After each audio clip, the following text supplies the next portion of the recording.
Hey everybody, this is Tell True Sports Radio. I'm your host, Ron Fitch. I'm gonna tell you the truth about the NBA playoffs this weekend. Pretty good action. The best is yet to come. The West has some amazing matchups, some very difficult to break down matchups. The East was pretty good with the 7 game series with Orlando and Cleveland. Cleveland wins, they outlast Orlando 106 to 95. And I'm gonna tell you, Cleveland came out Orlando came out smoking. They were up big, and in the first half, they were up really big. They just came out, and Banchero, who is becoming a star now, and when the playoffs come, you usually turn into a star. And that's where you make your name when the playoffs come, and you get to see how it's trial by fire. How good are you under extreme pressure, especially on the road? And Becerra showed it throughout the whole 7 game series. He brought it like crazy, and he started out good. They're up big. They're up 30. They're up 33-18. And they were trying to get it up to 20. They were up 37-20 in the second half, and then they chipped away in the second quarter. They chipped away and they cut to 10. And uh, Doug Collins, they repeated what Doug Collins said. You always want to end quarters well, and when they cut to 10, okay, it's manageable. We're home. We'll make a run. Third quarter, they did make a really good run at it, and they took over the game in the third quarter. I mean, they took over the third quarter when Strauss hit a three to give them the lead. They never looked back, and then they just padded the lead toward the end. They're going up 8 toward the end of the quarter, and that's game because now you're on the road and you're young, and you got to battle through all that. You had the big 17-point lead, blown it. You're down 8. It goes to 11 in the fourth quarter.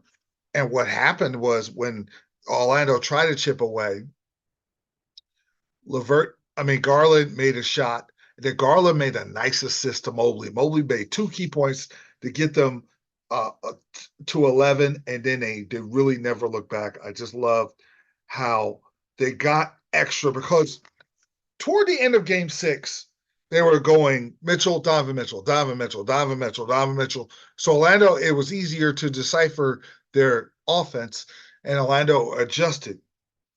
But in this game, Donovan Mitchell carried them in the third quarter.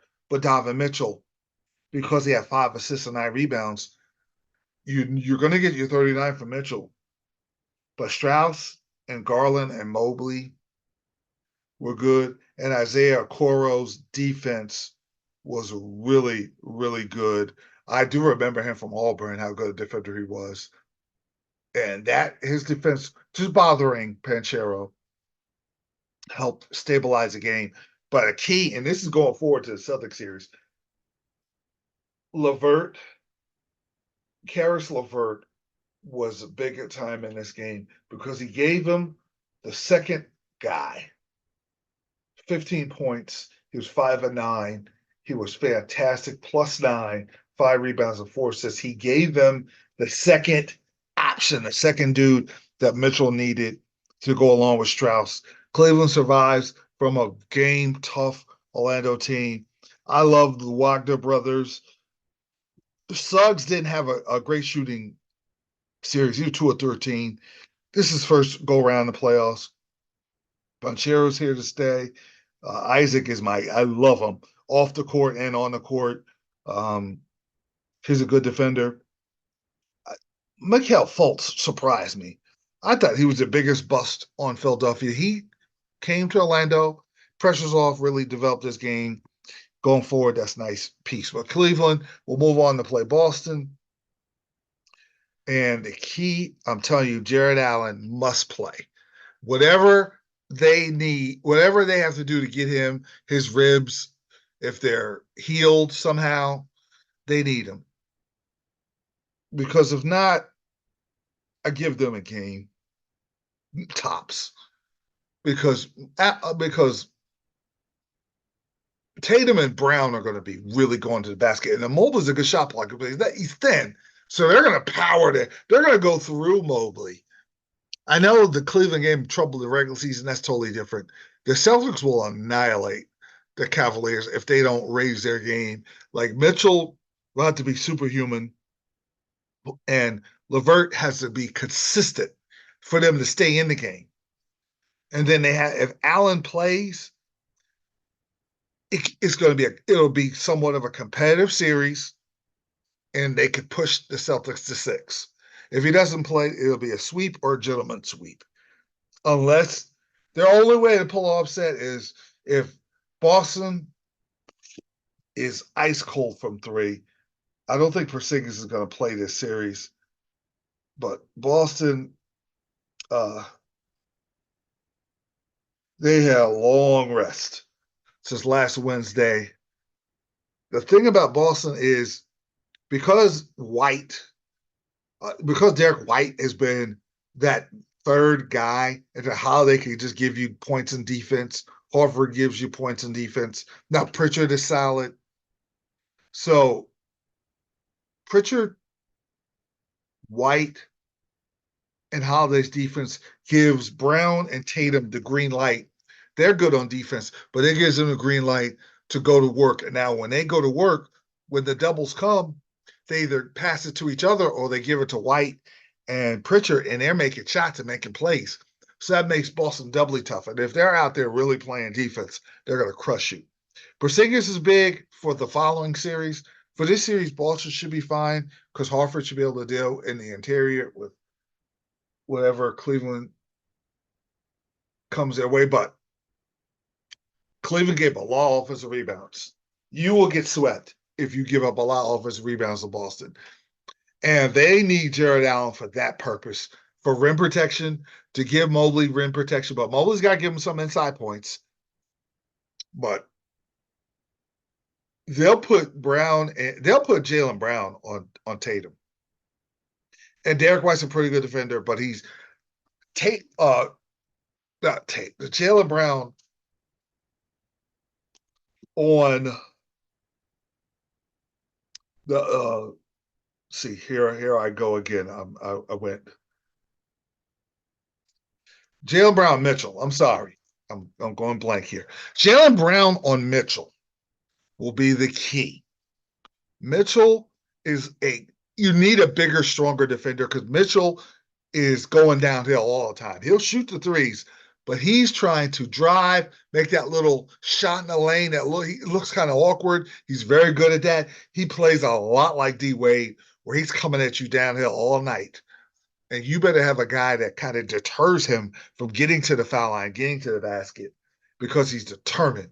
And he was on a mission to not have what happened to him last year when the Knicks beat him up and he didn't play well. He was solid. He was that lead dog. He said he's going to be that lead dog against the Celtics. But unless he's extraordinary, they don't have a prayer of winning this series.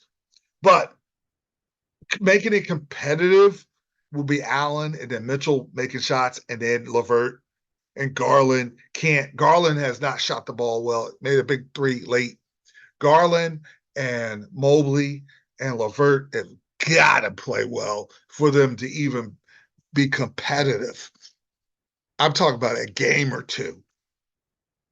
I don't give them any chance to win this series unless Boston just goes ice cold, which they had. I saw them against Miami in that game too, but that was once. That was an outlier.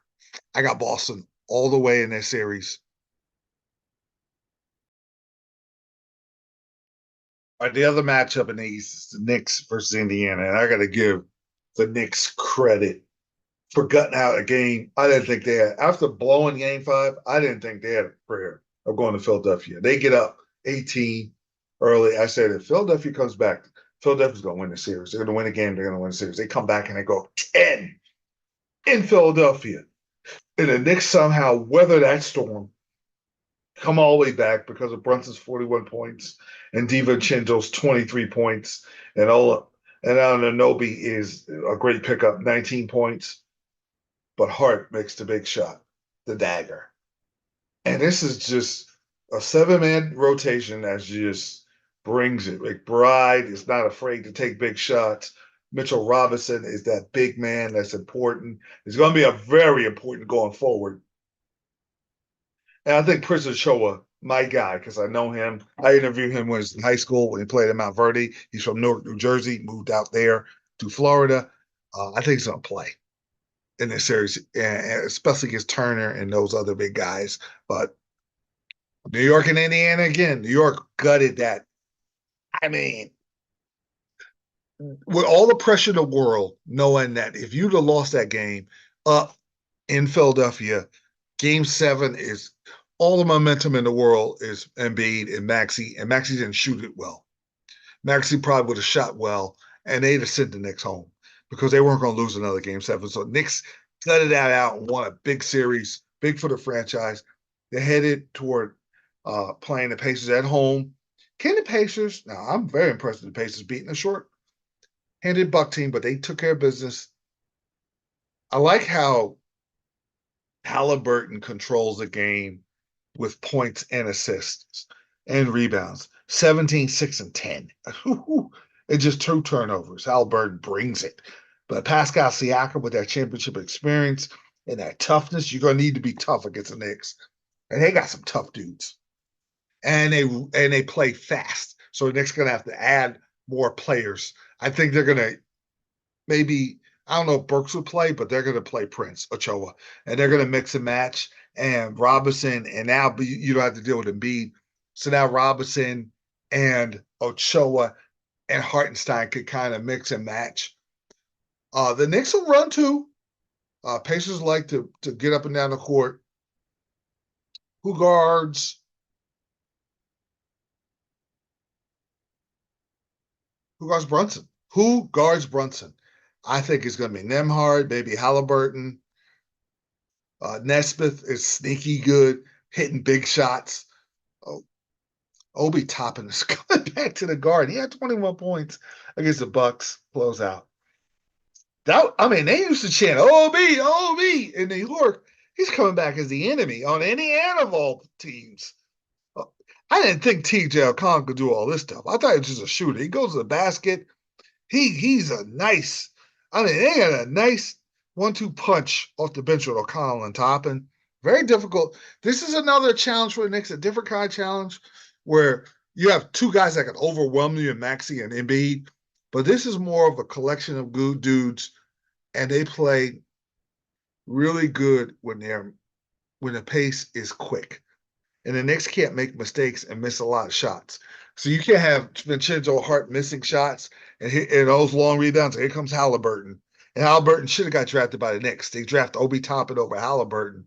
And Halliburton, Obi Toppin end up on the Indiana Pacers. That was a one bad move the Knicks did. Other than that, they've been great moves. Shout out to World Wide West.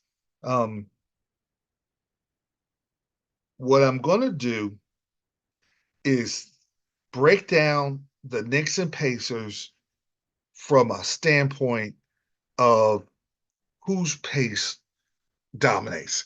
Do the Knicks' physicality and that crowd of the Garden push the Pacers around and go up 2-0, head toward Indiana? I think they better because you're not going to go there and hear a bunch of "Let's go Knicks! Let's go Knicks!" Defense. You're not going to hear that in Indiana.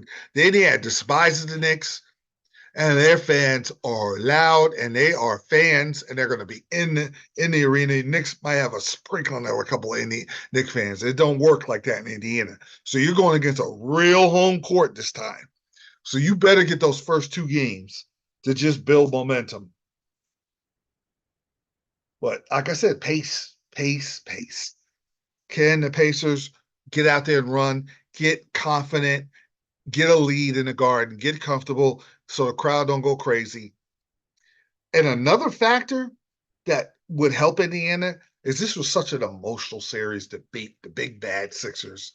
You come in here and now you're the favorites. And they're like, oh, Indiana, they don't have the experience other than Siakam. You're expected to beat them up. You can't come out flat. And look for that. If they come out flat, Indiana can steal one. If they come out and they're the Knicks and they're the hard playing Thibodeau Knicks, so Thibodeau has his soul inside of all these Knicks playing hard and playing physical. Josh Hart's like a Dennis Rodman playing two guard. As many offensive rebounds he get, he just is a gamer. The Villanova connection is a winning connection. They breeze through a national championship as seniors, and they are beautiful together to watch how hard they play. Love the guard, but Indiana's going to be loud too. So this is going to be.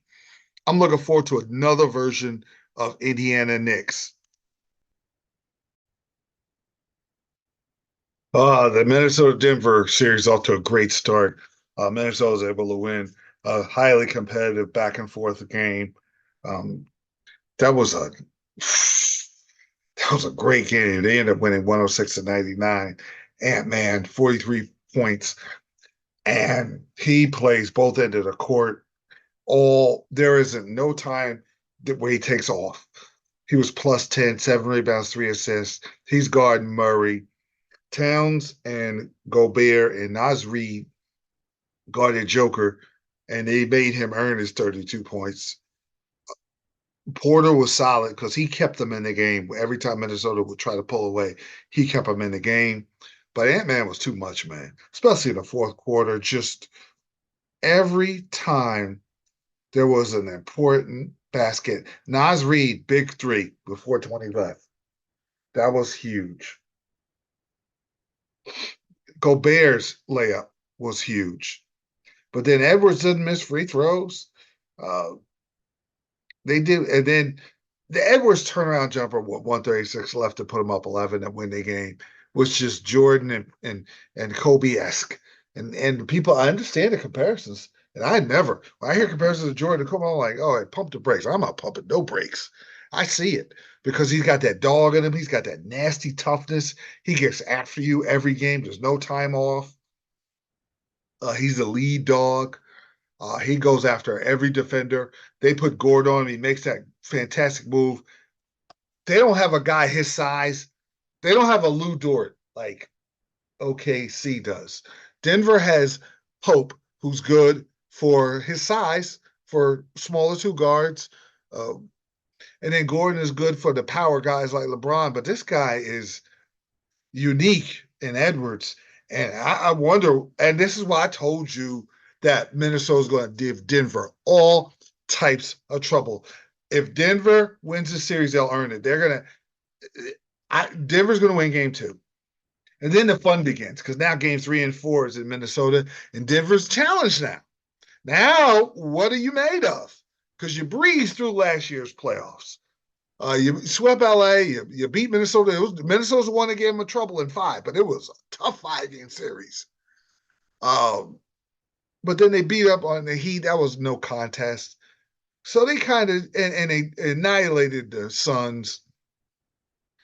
So they had no problems last year. And this year, trying to repeat is hard. It's really going to be hard because if you get past Minnesota, you got to get past the OKC, Dallas winner, and then you have to beat the Boston Celtics, and you're not going to have home field this time, home court. So it's going to be tougher. They'll earn it. They could. This will be the series because of the fact that they have. I don't like how Gobert plays Joker sometimes because he almost kind of is mesmerized when he makes his little hook shot in the lane. Nas is trying to play him. He fouled him a few times, but Nas and then Carl will go after him offensively. So the Timberwolves have the secret sauce to make this a very, very difficult series because not only that, you got Jaden Daniels playing good defense, didn't score like he did in the Sun series. But another key is the guy who gives Denver a lot of trouble. Going back to the Jazz days is Mike Conley. You got a solid, experienced point guard that can walk into Denver and run all the plays when the crowd is going crazy and the Denver's coming in to make that championship knockout blow in the fourth quarter. Conley makes that three, or he gets Edwards the ball where he needs it in his spot where the double can't come in time. He does all those little things that you need. And then the 6th man of the year, my guy from Roselle Catholic, played around the corner from my house. I got to watch him all 4 years in high school. Naz Reid, I got to interview him. I'm going to find it and post it. I didn't know he could just get to the basket. I knew he's a shooter. I didn't know how quick he'd be in the NBA. He just got in perfect shape, and you see all of his game now. And then Kyle Anderson's solid. Um, they just have and their team camaraderie. They have great team camaraderie. They're a lot smarter than a couple years ago. They have the experience, and they made Denver bleed last year. They saw Denver bleed. The Lakers didn't see that, so they didn't have the confidence they could finish Denver off. The Suns got annihilated, even though it was a 6 game series, and Miami was overmatched. But Minnesota, just like Joker said, they gave us the toughest time. It was a 5 game series, but it was tough every game. And then the fourth game, Minnesota broke through. And then the fifth game, Minnesota had them in trouble and couldn't close. And Minnesota took that momentum. When they walked into Denver with complete confidence. And now Denver's got to play now to win this game, too. I'm expecting to win game 2. 3 and 4 is going to be hard. Denver could split 3 and 4, squeak out game 5, get beaten game 6, and then game 7 is going to be one for the ages because you got a guy that could care less about being on the road in Game 7 and Edwards and Carl Towns have been there. They could go and just beat Denver in Game 7. Part of me still favors Denver in 7, but this baby's going 7. I'm telling you right now. Now, OKC, Dallas, OKC is better talent wise than Dallas. I can tell you right now. I'm picking Dallas in 6, and I'll give you reasons why. I'm not picking the better team and the better talent because the Thunder has better talent. You look at their roster, man, and up and down, they're serious. I mean, of course, you got Shea Gilgeous-Alexander, but it's Giddey, Isaiah Joe, both Jalen Williams, especially the starter, Jalen was the guard from Santa Clara. He is a dog. He's a second scoring guy as far as go to in the fourth quarter. If SGA is not going, Williams will go. He makes the big plays. He plays a little like Mitchell from Cleveland. And then you have the wild card, Chet Holmgren, who was All American. He's just thin, but he can score. He can drive. He catches the alley oop off of the screen roll. He blocks shots. He plays tough for a little thin guy. So their starters are as good as what Dallas is going to bring to the table.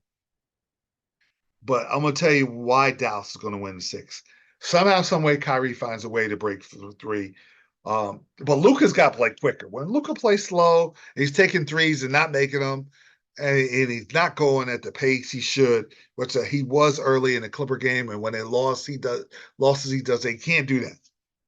But if he's playing a good pace and he's driving to the basket and dishing it out to the shooters, they got a chance. I'm gonna tell you something.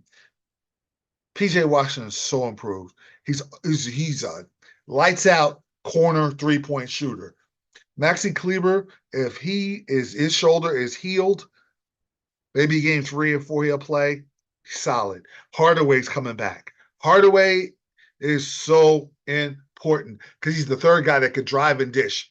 The Dallas Mavericks offense, and it's going to be a little hard against Dort, who's the best defensive player in all of basketball, and Jaden Williams and Shea Gilgeous-Alexander, who's a good two-way player with the long arms and their length. It's going to be difficult. This is what Dallas wants to do. They want to drive and they want to dish. They want to drive with Kyrie. Sometimes he'll pull up to shoot the 3. Luka likes to do that, but Luka likes to drive and he likes to throw those amazing passes that he throws. He likes to get a screen high. He's coming downhill. He's taking his time. He's looking. He's surveying the defense. He's surveying his defender. And then he'll kick it out to Kleber. He'll kick it out to Derrick Jones Jr. And Hardaway. But Lively and Gafford are going to be big because Lively and Gafford make Dallas interior tough. Gafford will throw it down on you.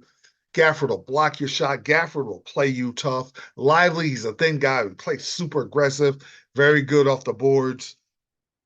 So this is a different Dallas team. And Kyrie's playing good defense.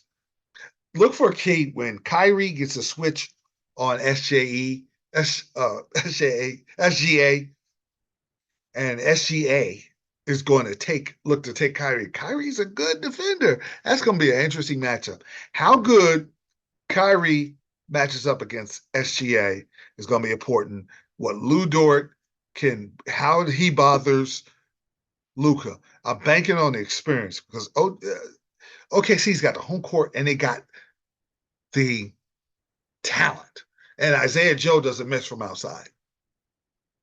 But Dallas is going to find a way between Luka and Kyrie's experience and Kyrie's championship experience and championship games. They're going to somehow get this game 6 to Dallas up 3-2. And I think Dallas finishes them off.